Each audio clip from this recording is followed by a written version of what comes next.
My dear colleagues, dear delegates, good morning. I call to order the informal meeting of the plenary to brief members on my priorities for the resumed part of the 78th session of the General Assembly in 2024. I would now like to warmly welcome all of you here today and to wish you all a happy, healthful, and fulfilling 2024.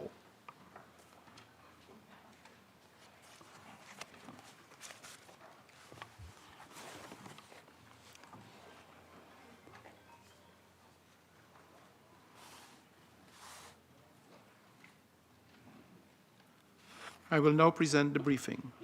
Excellencies, distinguished delegates, thank you for joining today's briefing as we usher in the new year and continue the critically important work of the General Assembly during the resumed part of the 78th session.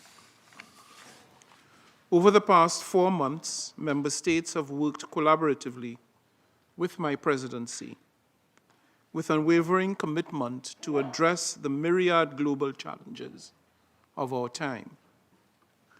I truly appreciate the depth of support and cooperation extended to me and my team to ensure that we effectively serve the collective interests of the membership, and we look forward to your continued constructive engagement.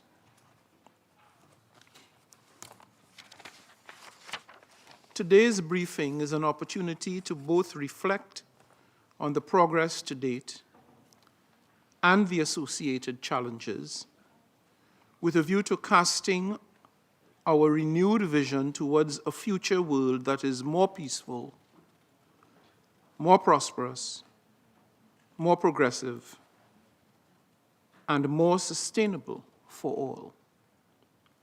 This includes acknowledging successes such as the milestone political declaration of the 2023 SDG Summit, as well as other pioneering political declarations on universal health care, pandemic prevention, preparedness and response, and tuberculosis. But our reflections must also not ignore or overlook the challenges and setbacks, including the dire consequences of escalating violence in the Gaza Strip and other affected areas, continued aggression in Ukraine, and the violent outbreaks in the Sudan, the internal strife in Haiti, and several other situations of concern elsewhere that affect international peace and security.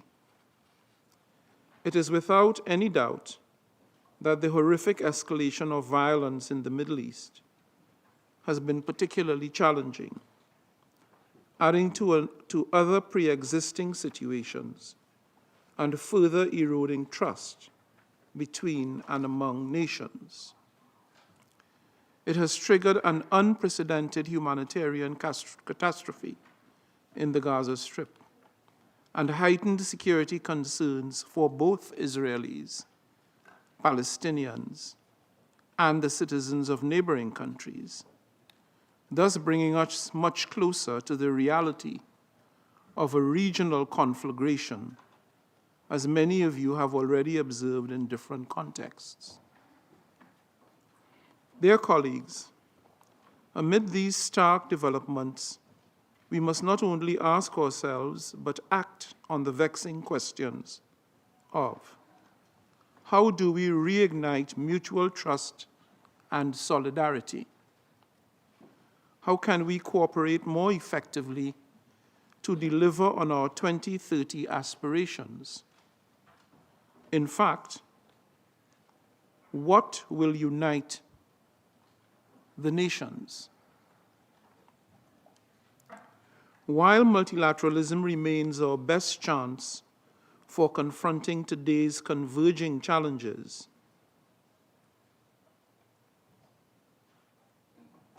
we will not progress at the pace or scale required without fine-tuning some of the tools within our multilateral toolbox. To this end, we must set our sights squarely on the Summit of the Future, the pivotal event of 2024, where world leaders are expected to gather here in New York and forge a new global consensus on how to better deliver for people and planet. As President of the General Assembly, I have prioritized this process, and from now until September, preparations for the summit will be front and center, as this can and must be a unique opportunity to supercharge SDG implementation. We must seize every opportunity to adapt our systems for good governance and the efficient delivery of global public goods. Importantly, we cannot miss this opportunity to initiate a meaningful dialogue with relevant stakeholders with a view to fixing, once and for all, the international financial architecture in order to bring it into better alignment with contemporary global realities, particularly as they reflect the perverse contradictions of global development. I therefore encourage all member states and other stakeholders to use the Summit of the Future to focus on priority areas and high-impact governance innovations.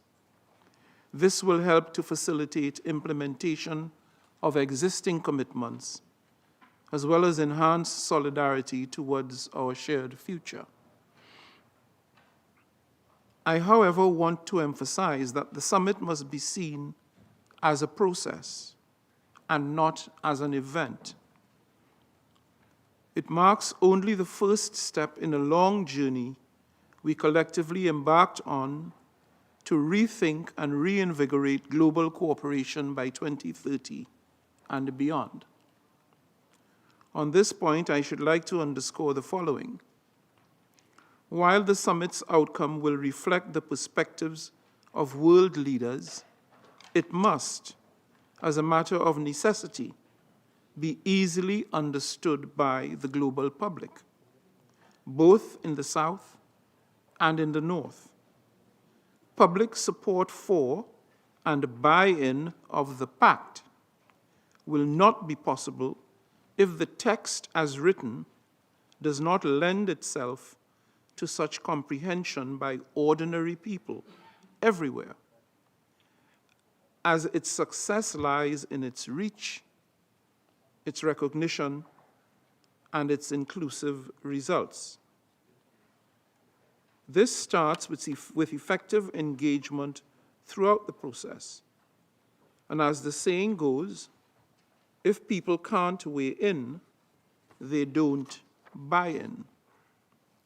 I therefore commend and thank the Summit of the Future co-facilitators, the permanent representatives of Namibia and Germany, for their continued hard work to build on the previous intergovernmental negotiations to ensure inclusivity, transparency, and efficiency of the process, and in so doing, promoting confidence among member states.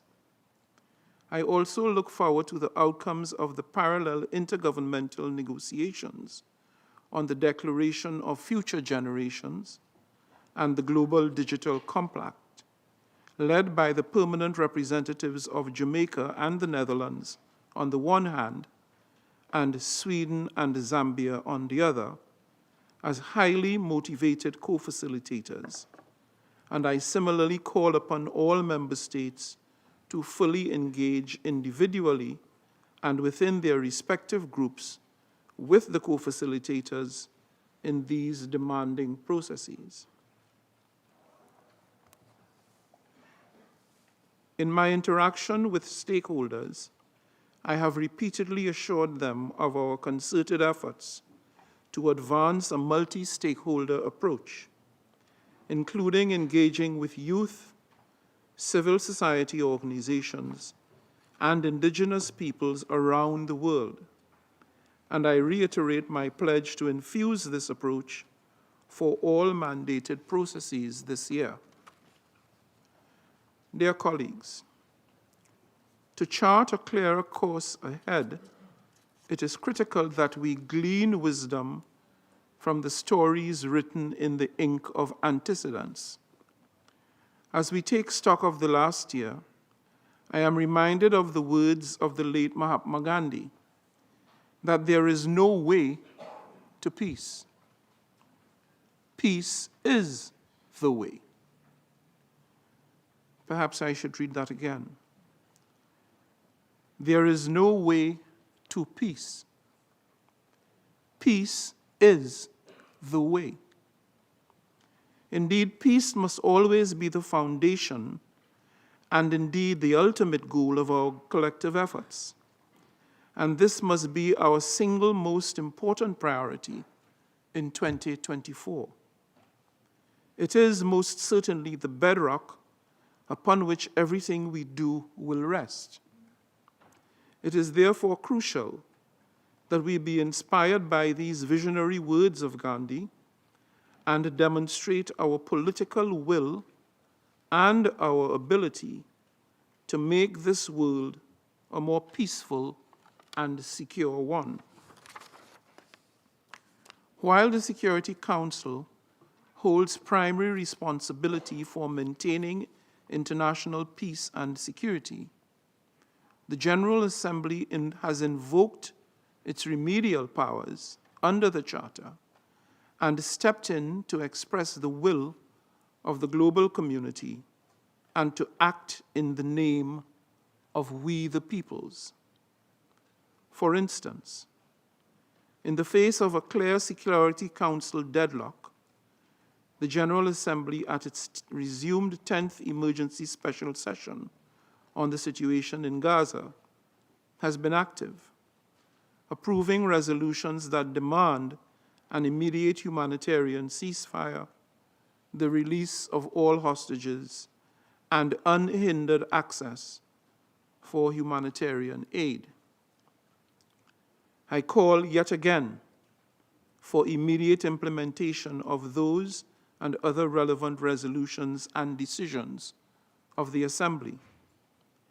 If we are to see meaningful progress on the ground, and primarily to save many more innocent lives from being lost. Surely a military solution is not possible in the Middle East conflict. Under the veto initiative, and through my regular coordination meetings with the Secretary General, ECOSOC, and the Security Council presidents, I have explicitly underscored the critical importance of fostering accountability and ensuring robust cooperation between all UN principal organs to achieve UN system-wide coherence.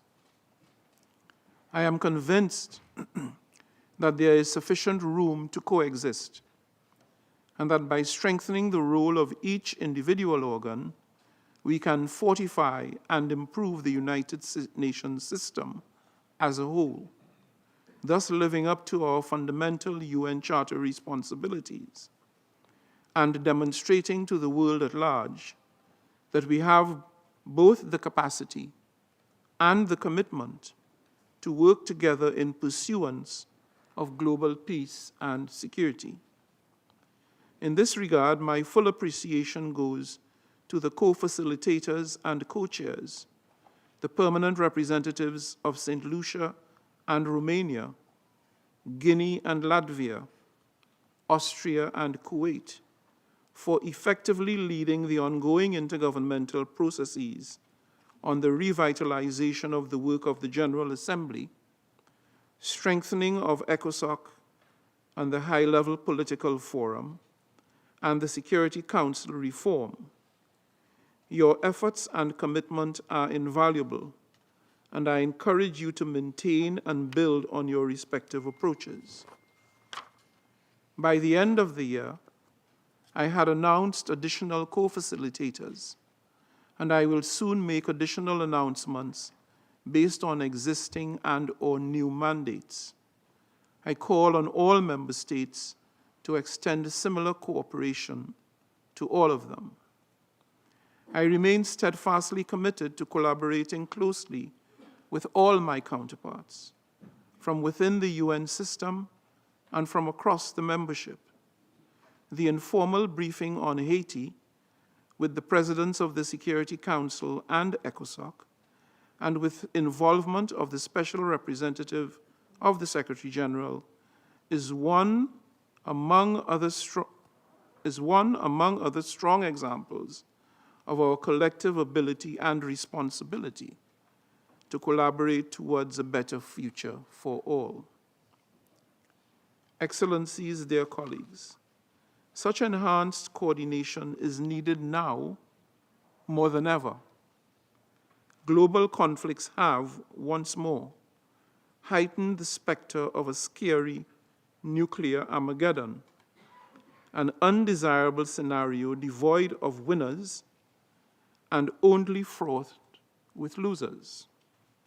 The risks of conflicts widening into regional wars are growing more real by the day. At the same time, and as we continue to fight human-caused wars, our planet is ablaze with wildfires, scorched by increasingly high temperatures, submerged by rising seas, and parched by drought. These cataclysmic challenges will not wait for us to settle our issues. And once more, it is the people who are paying the price for triggers they did not pull. On the conflict side, we must heighten our push for universal respect for international law, including humanitarian and human rights law, and the reformation of a rules-based multilateral system that meaningfully prioritizes cooperation and is anchored on mutual respect, dialogue, and diplomacy. On the environmental side, and building on recent outcomes of COP28, we need concrete action and demonstrable efforts to tackle the climate crisis and to address the multiple interconnected environmental emergencies we face. And if we wait any longer, things are getting uncontrollably worse. This is why I hosted high-level summits on sea level rise and climate mobility. It is why I traveled all the way to the Pacific Island Forum Leaders Meeting, and why I attended COP28 to champion the plight of those most vulnerable to the impacts of climate change and its related effects, and to lend my support to the unheeded calls for meaningful climate action. This afternoon, I will count on the kind cooperation of the General Assembly to consider and adopt the draft decision I have tabled to convene a high-level plenary meeting in September of 2024 to shine a spotlight on the urgent need to address the existential threats posed by climate change-induced sea level rise. I am fully committed to seeing this initiative through in the interests of small island developing states, and I count on everyone's engagement and support in this regard. I sincerely urge member states to build on your collective successes, to address challenges, and to help advance the critical solutions we need to move our world in the right direction. As previously announced, I am also looking forward with anticipation to convening an inaugural Sustainability Week from April 15th to 19th, 2024. The week will be anchored on mandated events on sustainable tourism, transport, infrastructure, and the global stocktake on energy. It will also include a signature event on debt sustainability, a matter that I know is of the utmost concern, especially to countries in the global south, and it is intended to bring into sharper focus the vulnerabilities of countries in special situations.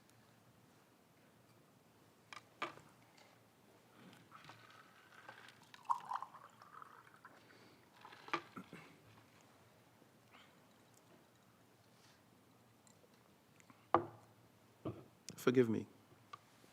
Taken together, the week's back-to-back events will offer a broad platform for the member states and other stakeholders to follow up on these mandates and to help drive progress on the SDGs. In the weeks to come, I will be relying upon the sound advice of the reconstituted Advisory Board on LDCs, LLDCs, and SIDS to support the preparations for Sustainability Week, as well as to effectively engage in the upcoming global and regional initiatives, such as the 4th International Conference on SIDS in Antigua and Barbuda in April, and the 3rd UN Conference on LLDCs in Kigali in June. As mandated, I will also convene an informal dialogue on commodity markets in April to explore strategies for economic and export diversification, particularly for commodity-dependent developing countries, with the aim of sharing experiences. As indicated, I will soon appoint 2 co-facilitators to consider the final report of the high-level panel on the development of a multidimensional vulnerability index for small island developing states in accordance with the relevant General Assembly Resolution 78/232. As per the plan shared by the co-facilitators, I am delighted to report that we are also on the road to the mandated high-level meeting on antimicrobial resistance, where leaders will commit to new and clear targets to address this development challenge. I urge all member states and stakeholders to work collaboratively with the co-facilitators, the permanent representatives of Barbados and Malta, to ensure the investment, innovation, and cooperation we need is galvanized to support transformative and impactful solutions. Beyond this, we aim to tackle questions of recurring extreme weather through a joint thematic event with ECOSOC on the impacts of the 2023-2024 El Niño phenomenon, and a suitable date will be announced soon. And it is also my intention to convene a commemorative event on 29th April on the occasion of the 30th anniversary of the 1994 International Conference on Population and Development and its landmark program of action. Excellencies, dear colleagues, it is worth re-emphasizing that our multilateral system is only as strong as we are faithful in upholding its principles of dialogue and consultation, trust and international cooperation, inclusion and solidarity. I am committed to inclusive decision-making, not only through my engagement with you, the member states, but with all stakeholders, as showcased by the civil society town hall I convened in November, the Ask the PGA platform on my official website, and ongoing direct engagements with the young people. It is my priority to ensure that the doors of the UN, digital, physical, and informational, remain open to all persons, especially those who are differently abled, and I will maintain my focus on accessibility issues as we advance our work. Throughout my official travel to the Republic of Korea, Haiti, Qatar, and the Pacific Island Forum in the Cook Islands, and at COP28 in the United Arab Emirates, I have endeavored to meaningfully engage with the youth, academia, and civil society, and to promote a human-centric approach to everything we do at the United Nations. I will continue these efforts through upcoming engagements, with a view to stimulating greater interest in the work of the General Assembly and fostering a more inclusive and effective multilateralism that showcases the diverse strengths of our 8 billion constituents. In New York, the upcoming joint UN-IPU parliamentary hearing on 8th and 9th of February, as well as mandated high-level events on the role of the Ombudsman and on crime prevention and sustainable development through sports, will offer yet another important opportunity for such inclusive engagement. I urge you all to be present at these events and to engage actively. While 2023 was marked by strife, it was not altogether without either hope or optimism.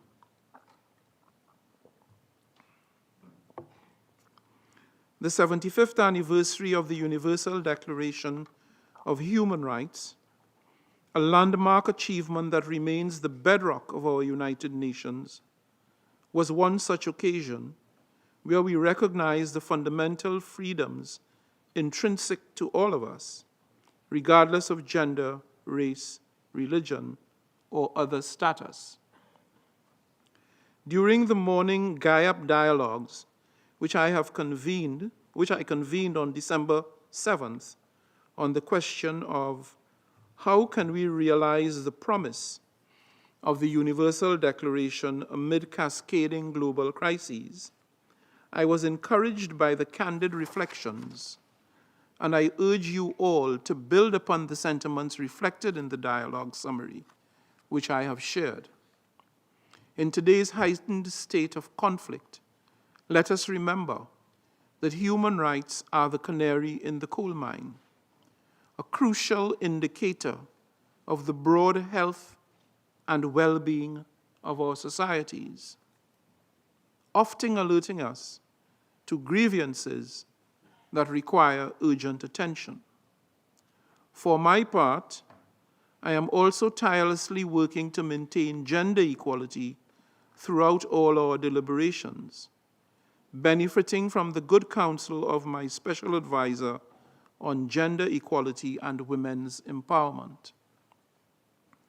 I am delighted that the recent launch of the second phase of the Gender Equality and Prevention of Sexual Harassment training for permanent missions across all UN headquarters locations has reignited our firm commitment to fostering inclusive and equitable workplaces.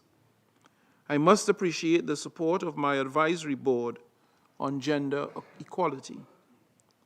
Through my participation in the global 16 Days of Activism Against Gender-Based Violence campaign, I sought to spark dialogue, keep a bright global spotlight on this pervasive scourge, and create real change.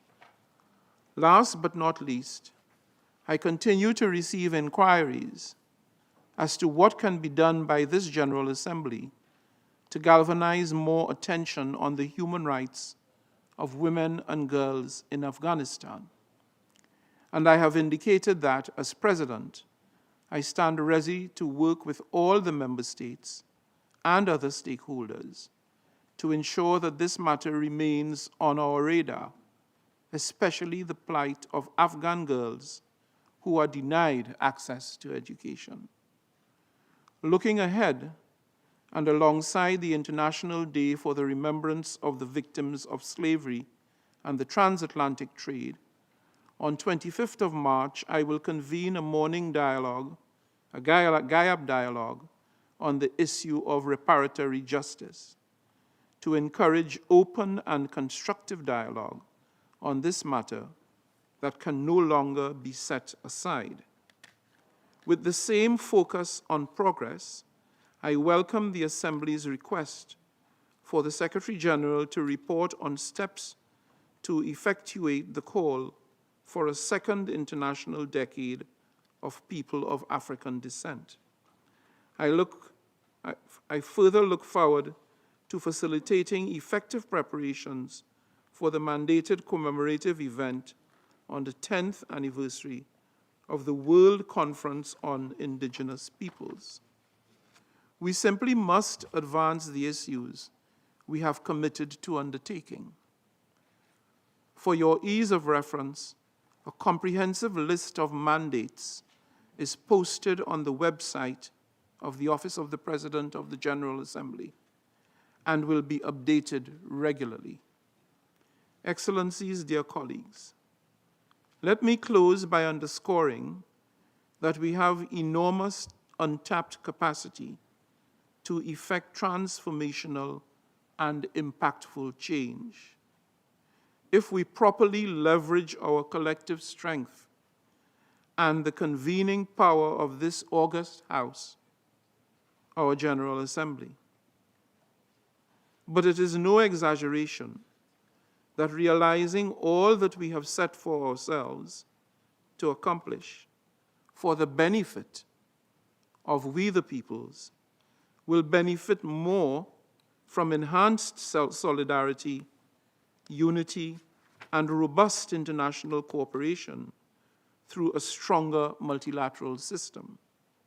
As President of the General Assembly, I will continue to engage with all of you and all stakeholders, seeking to further enhance our approaches as we work together in the months ahead to deliver more effectively on the promise of peace, prosperity, progress, and sustainability for all. It would be remiss on my part to conclude these briefings without acknowledging the tireless dedication and professionalism of my team. I would like to thank my chef du cabinet, Ambassador Kile Pile, for his remarkable support, and the entire OPGA cabinet for their diligent work throughout what was a very intense first part of the session. Together with my team, we all eagerly anticipate your continued collaboration for the success of the remainder of the 78th session. I thank you.